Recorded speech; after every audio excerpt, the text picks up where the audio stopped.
Hello and welcome to SuperCoach Edge. My name is Liam and today we'll be going through my first team review episode for season 2024. Actually, my first one ever. So we're going to look back at the round that was in round one. And if you listen to the main podcast or podcast on YouTube, you would know that I did not have a great round. So I did score the 2035, which put me in the top 49% overall, with a ranking of 82,763 overall. So not too happy with that, to be perfectly honest, but we will be making our way up in the next few rounds.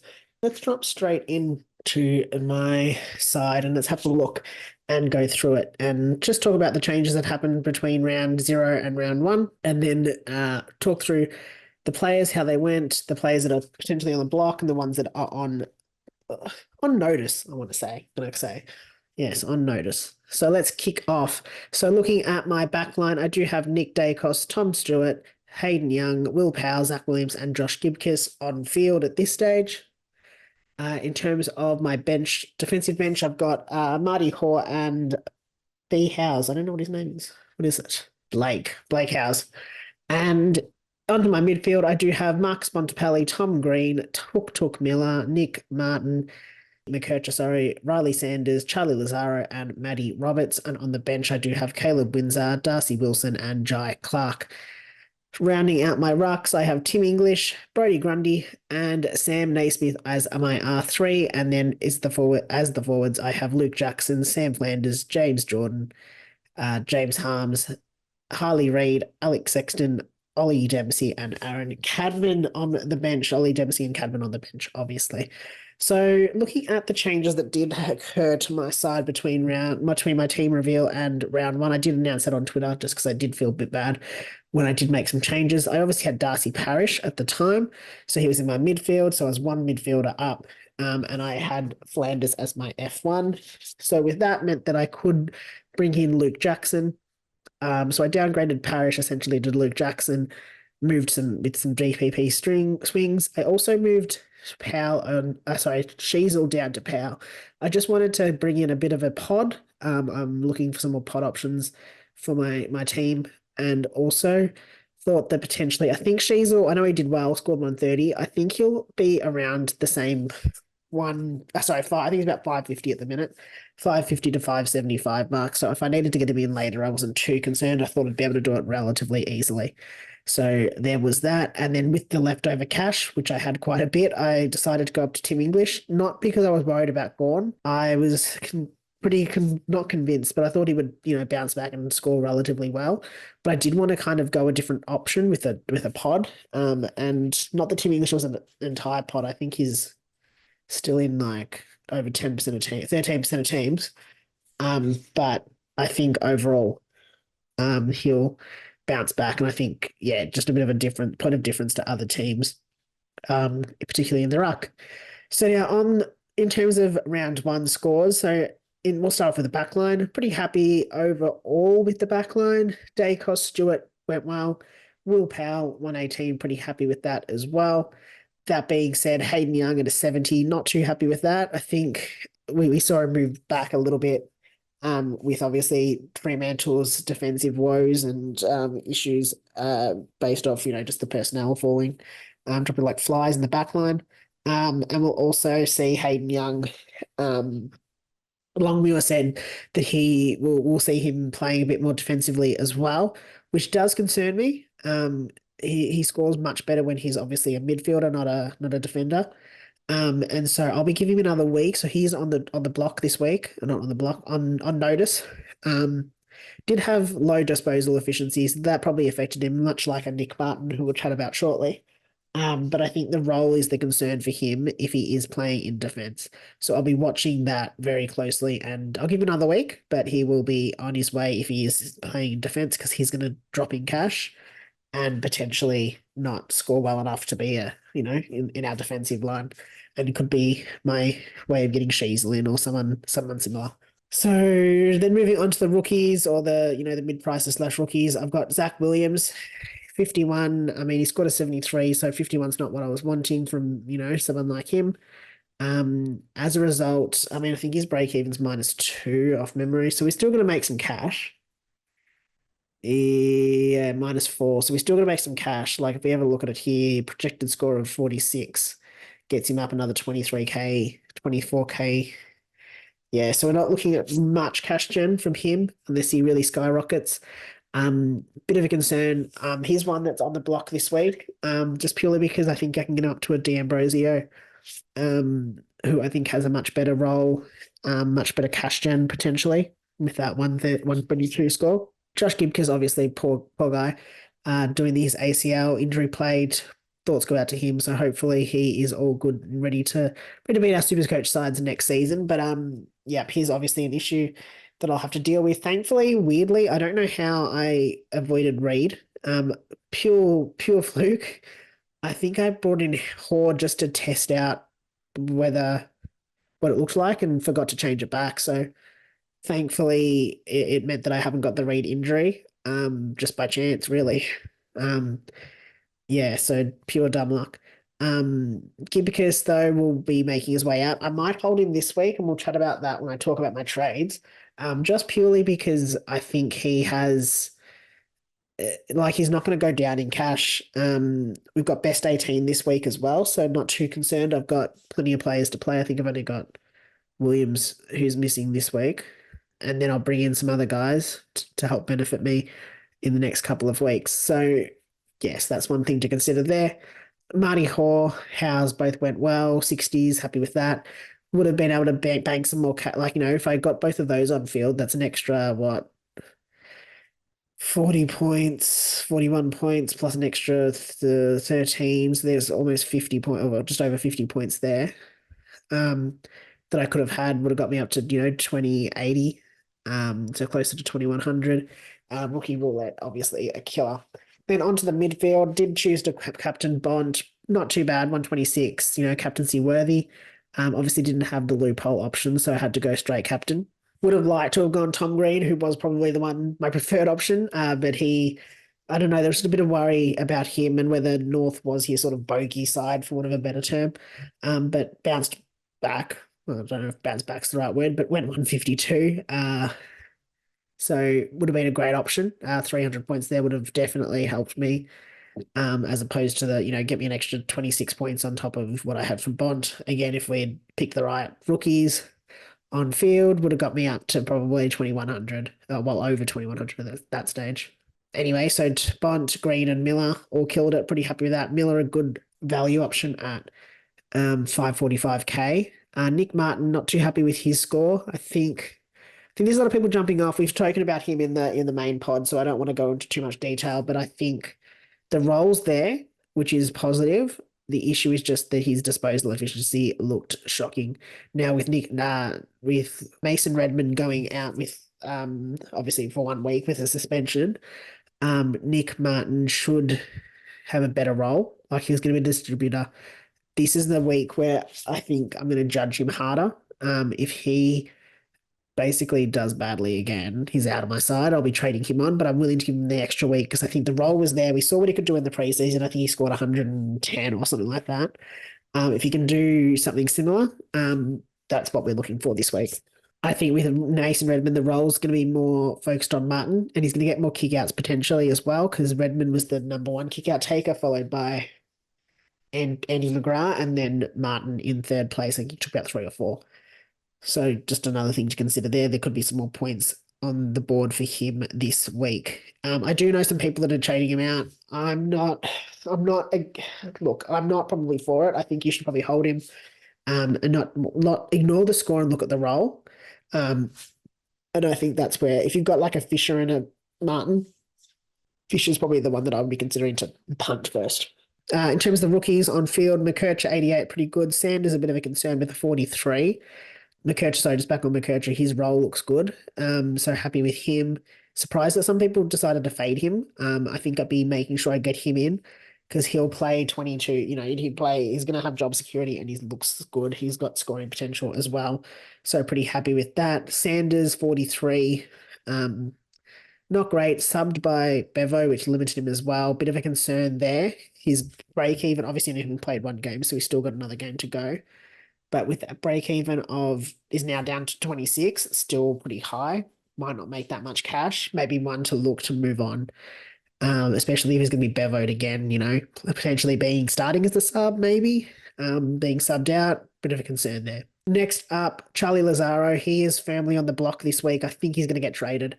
We'll chat about him a bit later. Role didn't look good. I mean, he was at one stage playing, I think, fourth role in the midfield at CBAs, but then was playing also half forward and just not being sided. So I'm not a big fan.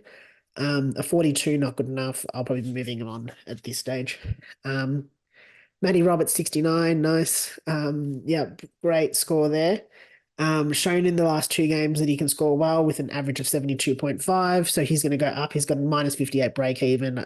Love it. If you don't have him, get him in.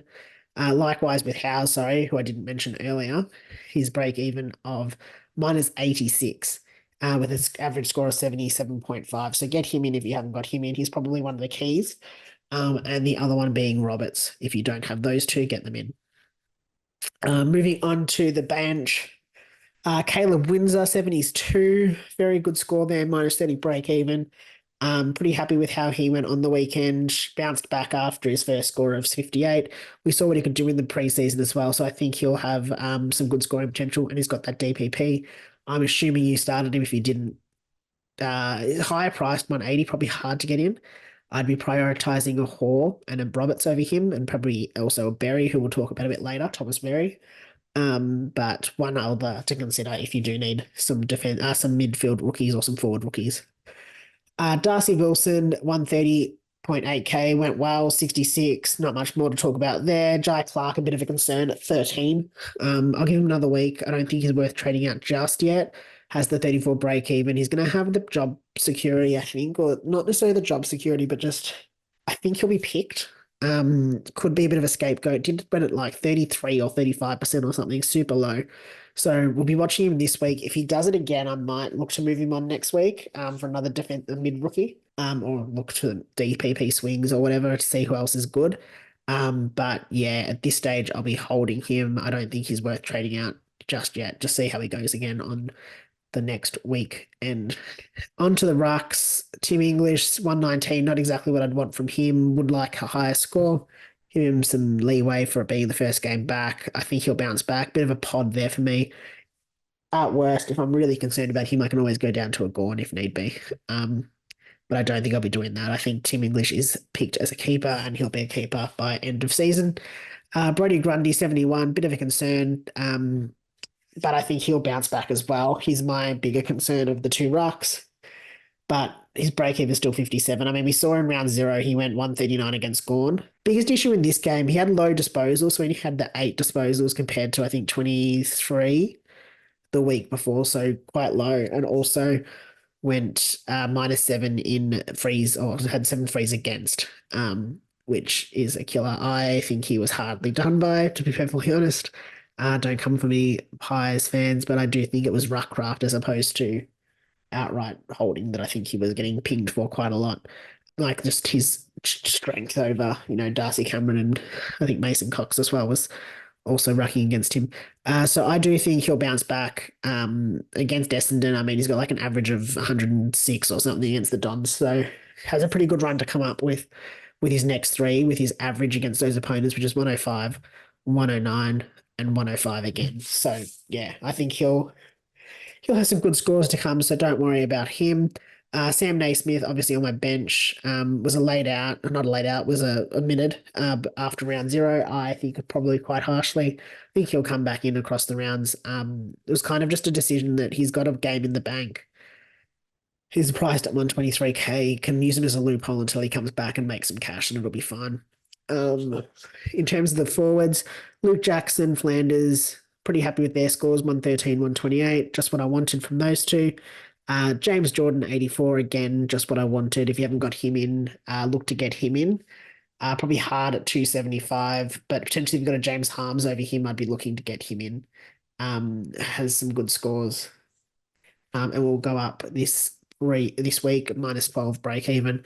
James Harms with the old Glasgow kiss finds himself suspended and out of my side this week. Most certainly trading him into Billings. We'll chat about trades though shortly. Harley Reid, 78. Perfect. Sexton, 63. Pretty happy with that. If you don't have Sexton in, get him in. His break even would be in the minus 62. Perfect. So let's have a look. If he scores projection of 44, which is, 20 odd K less than his average for this season, is 49K. He's going up 50K this week. And then the week after, oh, sorry, he's a buy. And the week after that, if he scores 42, he'll go up another 22K. So I reckon there's, definitely the chance that he goes up 100K in the next couple of weeks, which will be useful. Ollie Dempsey on the bench, 96. That came from nowhere, was a late in off the back of some rookie carnage. So I was happy to get him in. And Aaron Cadman, 72. Plays the hapless, I'm not going to say hapless, that's a bit harsh, but the Eagles, the West Coast Eagles, sorry, and could be in for another big score sitting on your bench. See if you can loop him on if you can. It could be one, considering it is a best 18 round, maybe to take the risk with him on field, knowing that if, depending on, I mean, obviously look at the rest of your field to see whether it's going to work, but could be one to consider doing that with. Now, on to my trades this week. So, guys that I'm considering, D'Ambrosio scored really well. Jack Billings, again, scored really well. Negative, or not a negative break even, I think break even of 5. Just, we all got scared off. It's so unfortunate. We got scared off after he got subbed in round 0, and we thought, oh, here we go. Cash Gen's basically done for. There is that risk, I think, going forward, but should make some quick cash if you can get some good scores in him the next few weeks. And Thomas Berry is another one. Even with some average scores of like 40s in the next 2 or 3 weeks, he should go up about 100K. So plenty of upside there for him. So in terms of trades, I'll probably be trading out. These are the players that are on the block. They are most likely out. You're cut. As Homer would say to the NFL, his little league team. Zach Williams is one that's probably going to be cut. Gibcus is also obviously with his injury most likely to go out, but I'll probably hold him this week. Might just hold him because he's not going to go down in cash. Obviously, Williams wouldn't either, but I think Williams gives me a better stepping stone to D'Ambrosio. His break even is much better at minus 37. Obviously, only off one game, so I could look to wait another week. But yeah, the points on field might be more useful to me this week as well. Willing with the 40 trades and the 5 boosts to take a bit of a, be a bit more aggressive. I will be prioritizing cash gen. I think others are looking, to jump on the likes of a Miller if they haven't got them, Flanders if they haven't got them, Heaney or Rowell or Hogan. Hogan's an interesting one. You could jump on him for some cash gen and kind of ride him for the next few weeks, playing obviously the Eagles as well this week.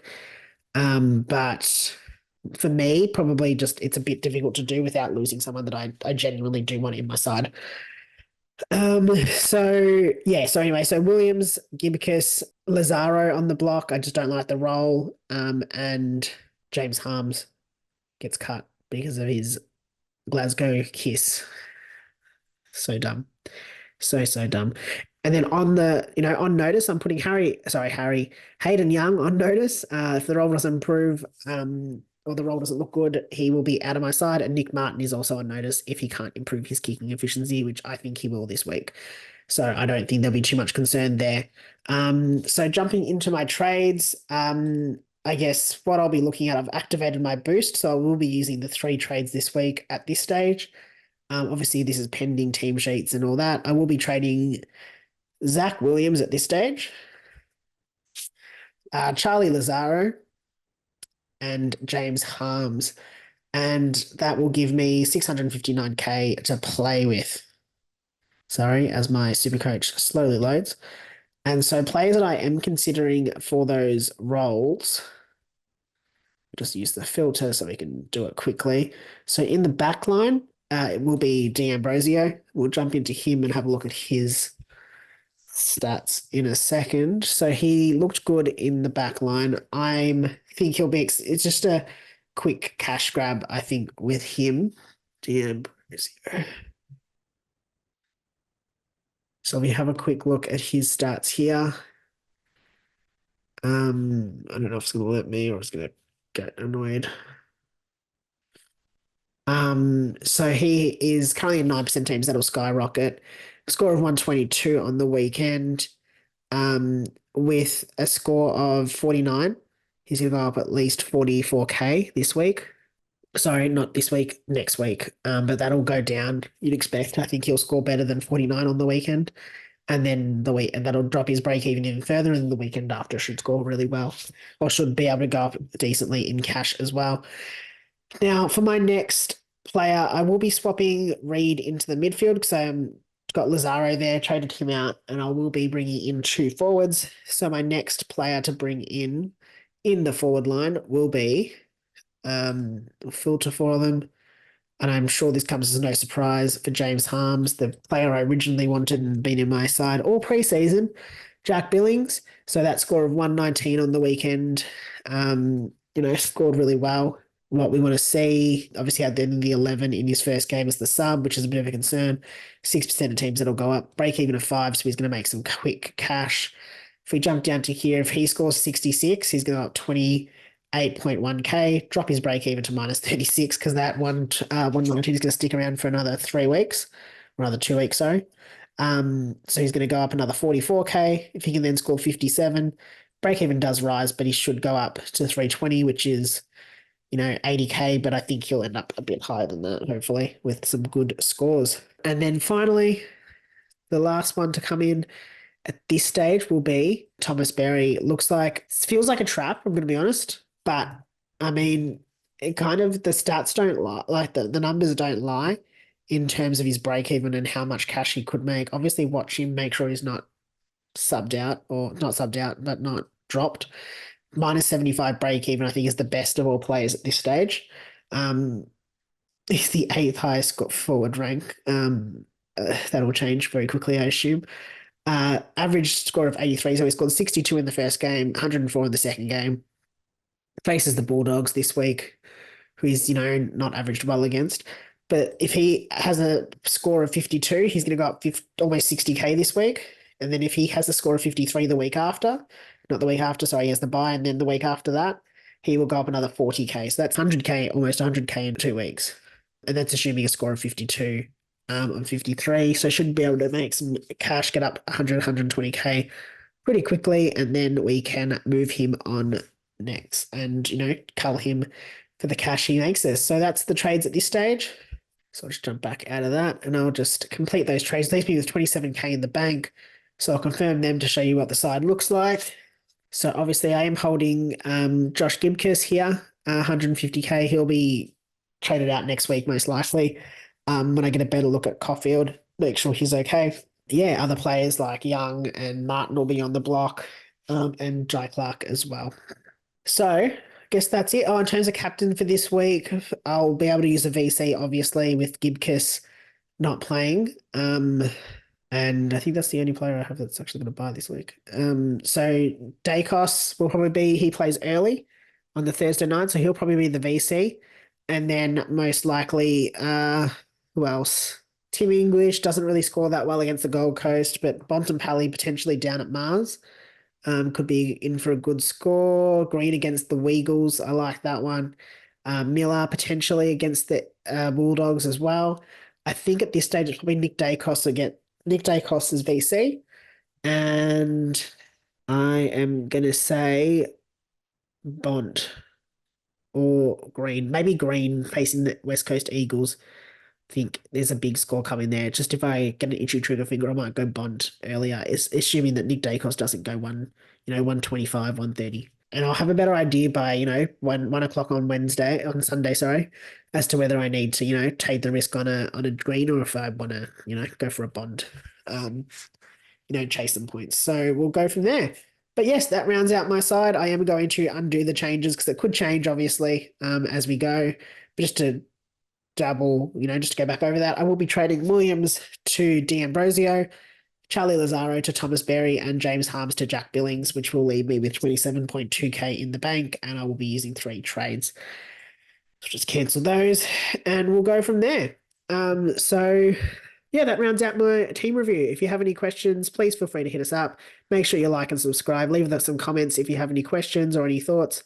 I'm always happy to hear it. Obviously am going pretty hard on Gold Coast players this week, so will leave me a little bit exposed in some of the across the buys, but I think it'll be fine with best 18. Um, it'll be fine. I'm just ignoring them, let's be honest. So in terms of following us on socials, make sure you follow us and subscribe on YouTube so you know whenever our content drops, you get a notification.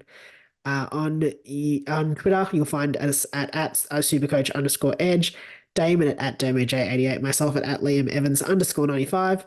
Feel free to hit us up if you have any questions, and make sure you're following us on Twitter and on Facebook at just SuperCoach Edge, super search through that, and you'll find us there. And we'll keep you up to date with any news as it drops, any last minute changes to teams, all that kind of stuff.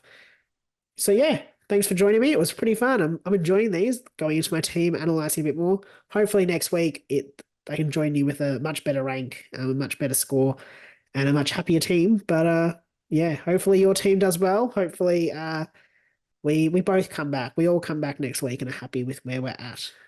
So thanks for joining me. It was a pleasure as always. So we'll see you then. See you in the next episode.